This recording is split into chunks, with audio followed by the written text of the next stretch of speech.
indeterminate artinya dia tumbuh tinggi dibandingkan dengan tomat dater itu sendiri, tapi masuk kategori dater. Kalau kita melihat semi dater ini masuk misalkan Royal 58, yaitu masuk ke dalam semi determinate. Kemudian Pomodoro itu masuk ke dalam kategori determinate karena dia pendek. Kemudian indeterminate ini kita punya Cosmonaut. Menyampaikan informasi terkait dengan pertumbuhan tadi. Sebenarnya apa yang menjadi perbedaan dater indeter.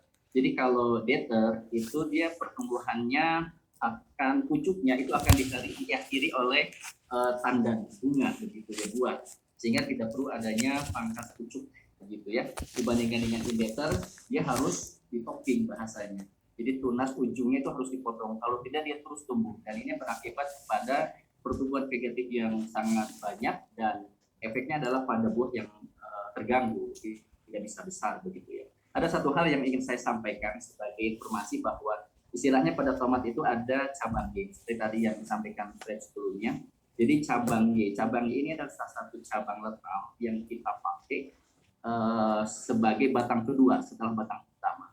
Batang cabang Y itu apa? Cabang lateral yang berada di bawah tandan pertama pada batang pertama. Inilah adalah cabang Y begitu ya. Ini yang terus kita pakai, yang kita budidayakan begitu. Nah, ini istilah cabang Y yang perlu menjadi perhatian karena banyak kekeliruan di lapangan terkait dengan cabang Y. Salah di dalam melakukan kegiatan pemahaman ini juga berdampak pada produktivitas tanaman tomat itu sendiri. Kami sampaikan kaitan dengan faktor pembatas produksi bahwa ketika kita melakukan budidaya apapun itu, tidak hanya tomat, crop yang lain, permasalahan faktor biotik, abiotik ini juga menjadi kendala. Gitu. Pada tomat ini sangat banyak permasalahan biotik khususnya, mulai dari penyakit maupun hama. Jadi penyakit ini sangat banyak, mulai dari penyebabnya adalah patogen bakteri, jamur, kemudian virus, kemudian juga serangga ya atau insek begitu ya, ini juga banyak. Kemudian abiotik juga banyak. Pemahaman abiotik ini juga perlu diperhatikan karena banyak kasus, contohnya blossom and rot ini banyak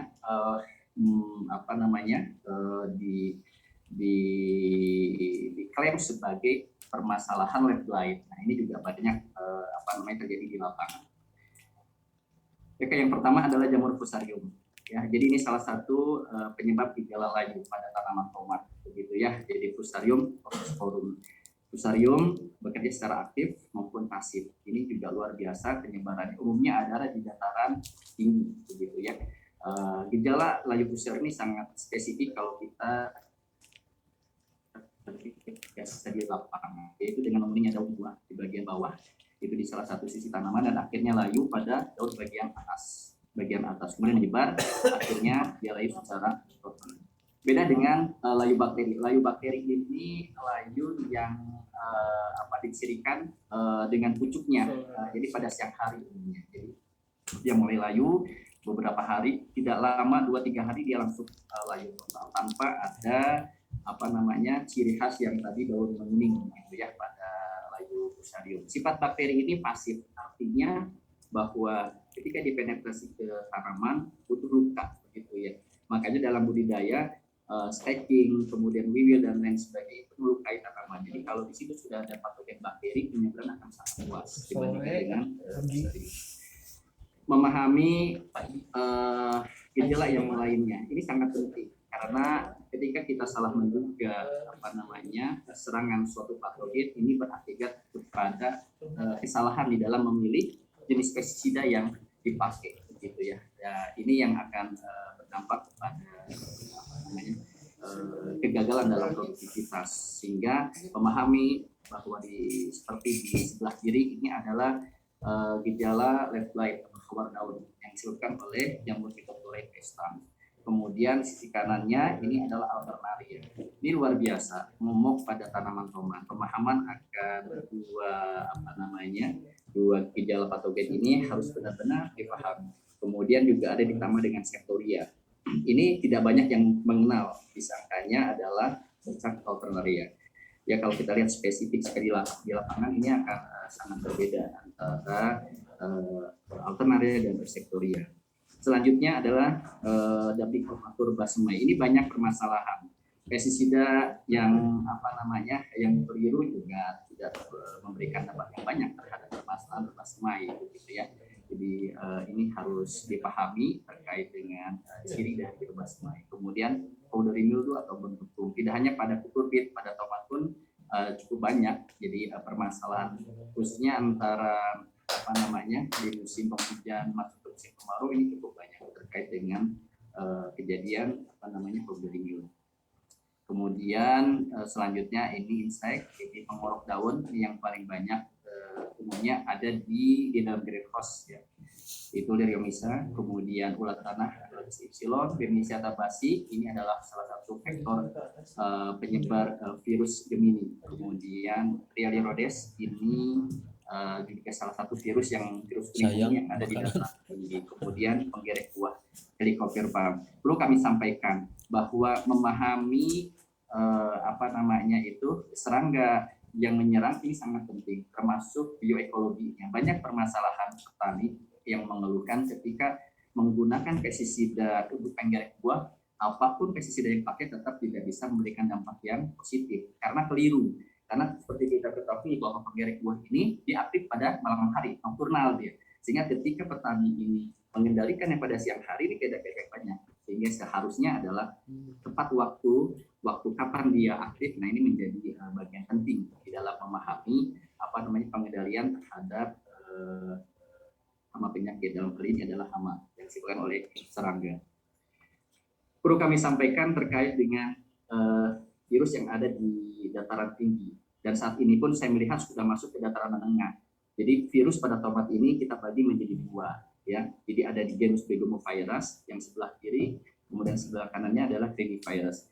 Begomovirus yang umum banyak ini virus keriting begitu ya, yang menyebabkan kerdil dan lain sebagainya. Kemudian yang sisi kanan ini terkait dengan virus yang tidak menimbulkan keriting tapi dia memberikan dampak yang cukup besar begitu ya, jadi daun menguning sampai dengan ungu gitu. Kemudian ini adalah Begomovirus virus keriting yang sudah umum, sudah banyak dikenal begitu. Nah ini adalah yang Cryptvirus, jadi luar biasa dia menguning begitu ya, dan mau tidak mau tanaman ini kesulitan di dalam fotosintesis karena ini daun yang menjadi vital untuk dapurnya tanaman ini terganggu begitu ya, sehingga terjadi penurunan produktivitas. Nah, ini juga sama, jadi kalau sudah parah di kondisinya seperti ini, jadi kalau teman-teman kanvas melihat di lapangan khususnya dataran menengah, dataran tinggi ini sudah mulai banyak kejadian-kejadian seperti ini. Mirip seperti defisiensi magnesium.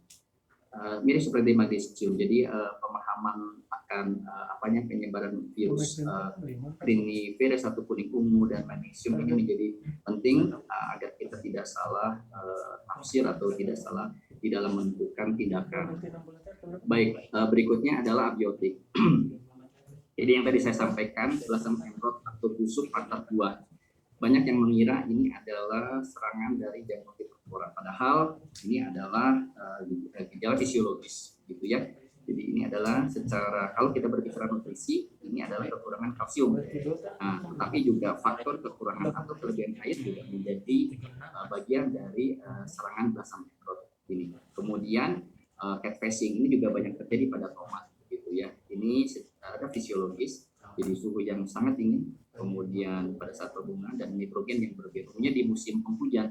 Ini kejadian ini akan cukup banyak dibandingkan pada musim kemarau.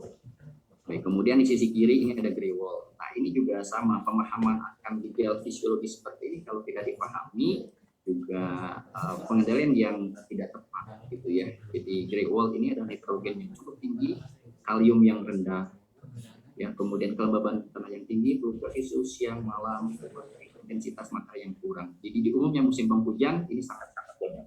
Kemudian cracking ini juga sama, secara genetik meskipun ada ketahanan terhadap elastisitas kulit ini, tapi secara umum memang bahwa radial conformationary cracking ini diakibatkan disebabkan oleh curah hujan yang tinggi pada musim penghujan, kemudian suhu malam dan suhu siang yang ekstrim. Kemudian sunspot, ya, jadi ini adalah seperti kebakar matahari begitu. Ini juga cukup banyak ya di lapangan. Baik, sedikit menyampaikan berkaitan dengan pestisida. Seperti yang kita ketahui bahwa pestisida ini adalah bahan beracun, ya, ini sudah kita sepakati bersama. Kemudian kaitan dengan rotasi pestisida ini sangat penting bahwa kita mengedukasi petani pun kita harus sampaikan bahwa penggunaan pestisida yang terus-menerus juga tidak baik begitu ya.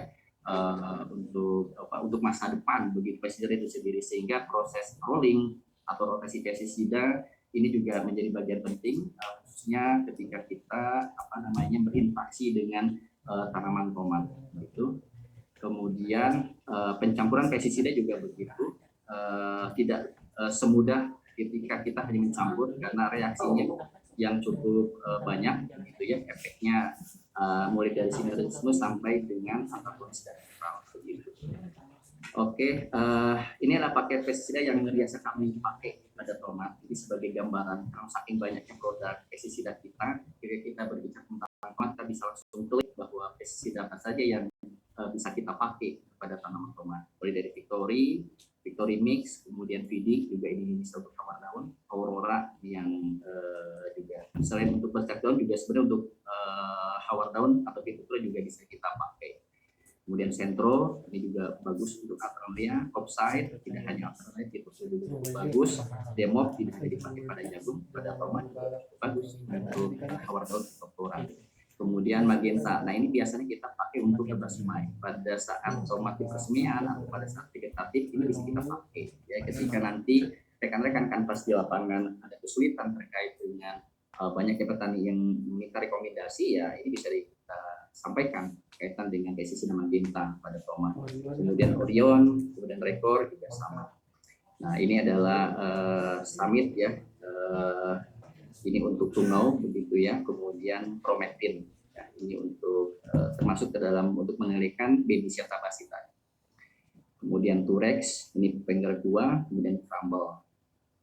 Nah ini adalah paket tambahan, jadi Wingren, jadi jangan sampai petani itu tahunya furadan terus gitu ya. Kita coba kenalkan kita punya Wingren misalkan begitu ya, bisa kita pakai ketika kita kalau pada tomat pada saat kita melakukan penanaman.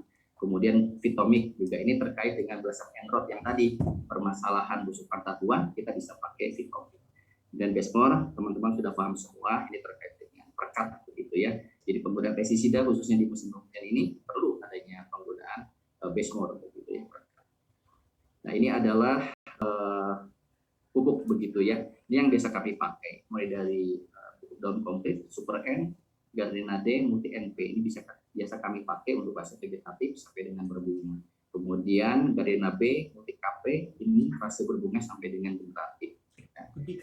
Nah, kemudian ini generatif sampai menjelang panen, biasa kami pakai seperti ini. Ini adalah paket-paket yang bisa dikenalkan sebenarnya ya ke petani, teman-teman atas untuk tidak hanya mengenalkan varietas tomat saja, tetapi juga bisa mengenalkan kaitan dengan paket itu dan bernama tomat. Baik, ada beberapa yang perlu kami sampaikan, mengingatkan kembali kepada masa kuliah kita melihat hubungan antar unsur hara, ada diagram Mulder. Jadi ada dua reaksi di lapangan ketika kita mengaplikasikan pupuk kalau kita tidak tepat di dalam penggunaannya. Ada yang sifatnya antagonis dan stimulatasi. Ya, tidak setiap pupuk yang kita pakai atau kita campur itu memberikan dampak stimulasi, tapi juga bersifat antagonis.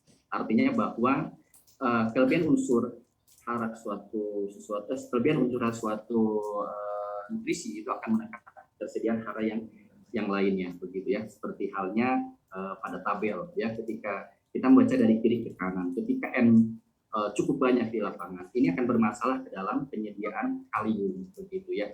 Kemudian juga unsur P begitu. Nah ini kebijakan kita memilih pupuk juga penting begitu ya. Kemudian ini juga sama ya, tipe hubungan antar elemen hara, ada hukum minimum begitu ya. Jadi pertumbuhan tanaman itu bukan ditentukan oleh elemen hara yang tersedia, tetapi justru dibatasi elemen atau unsur hara yang kurang. Ketika ketersediaan NPK dan banyak, unsur hara makro yang banyak, tetapi magnesium, mangan, ZN kurang, maka ini penuh akan terganggu. Ya, nah inilah publik ini berjalan. Baik, masuk ke dalam varietas tomat yang dimiliki oleh DC. Jadi sebelum masuk ke varietas, itu kami sampaikan bahwa tomat processing itu kita bagi menjadi dua kategori, gitu ya. Jadi ada tomat sayur, ada tomat buah. Nah, tomat sayur inilah yang biasa kita sebut dengan tomat yang memiliki tipe determinate dengan bobot buah 50 sampai dengan 80 gram. Kemudian beda dengan indeterminate tomat buah, itu di atas 80, 100, 110 dan lain sebagainya. Nah, menyampaikan terkait dengan varietas tomat bitter yang dimiliki oleh kita mengenal Fortuna, kita mengenal Fortuna 23, ada Royal 58, Corona, dan Pomodoro begitu ya. Nah, di Fortuna ini merupakan tomat sayur. Fortuna 23 kenapa dikatakan dengan Royal 58 tomat buah? Karena ukurannya lebih besar begitu ya. Dan di beberapa daerah masuk ke dalam kategori tomat buah. Ini adalah Fortuna, bukan Fortuna 23, jadi ini Fortuna yang lama gitu ya. Jadi memang secara genetik ketahanan virus ini belum masuk, tetapi keunggulannya adalah layu bakteri dan sangat tahan, sehingga teman-teman kanvas yang daerahnya endemis layunya sangat kecil ini bisa dikenalkan begitu ya. Jadi ini sangat bagus Fortuna, bentuk buahnya oval gitu ya. Kemudian ini Fortuna 23. Nah, ini yang agak cenderung bulat gitu ya, oval bulat gitu. Nah, ini yang sudah tahan virus. Jadi kalau Fortuna tadi belum, tapi dia memiliki ketahanan dari serangan layu. Nah, yang kedua adalah virus. Jadi ketika lokasinya sudah endemis, Fortuna 23. Kemudian Royal 58. Nah, ini semi determinate. Jadi Royal 58 ini pengenalannya menengah sampai tinggi. Jadi jangan masuk ke dalam wilayah lowland. Jadi khusus untuk dataran menengah sampai tinggi. Jadi kalau Royal 58 dimasukkan ke dalam wilayah lowland ini tidak bagus hasilnya. Sehingga bagus untuk dataran menengah sampai dengan tinggi. Nah, kemudian ini yang sudah teman-teman tahu kaitan dengan corona yang tidak perlu banyak dijelaskan. Jadi ini adalah tipenya semi-deter. Ini mulai dari lowland sampai dengan highland. Ini bisa ditanam. Gitu ya. Nah, ini adalah kelebihan lain selain tahan virus. Jadi ini permasalahan alternaria.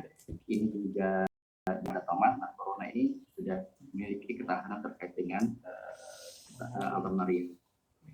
Kemudian ini Pomodoro, ya. Di Pomodoro ini tipenya deter. Kalau corona itu tadi semi deter, dia lebih tinggi. Kalau Pomodoro ini relatif pertumbuhannya lebih pendek dibandingkan dengan corona. Tapi untuk adaptasinya juga sama, rendah sampai dengan tinggi. Ini adalah performanya Pomodoro, ini juga sama. Ini performa buahnya. Baik, kita lanjutkan dengan tomat deter. Tomat indeter ini atau tomat yang adaptasi optimalnya di dataran tinggi, tidak bisa kita turunkan di dataran menengah apalagi dataran rendah. Jadi dia khusus untuk di dataran tinggi, ketinggian di atas 1000 di atas permukaan air laut. Sehingga tipe indeter ini adalah jenis tomat yang spesifik lokasi ataupun ketinggian. Kita ada Cosmonaut, kita ada Prestige, kemudian kita juga ada yang terbaru ada Omega Salt.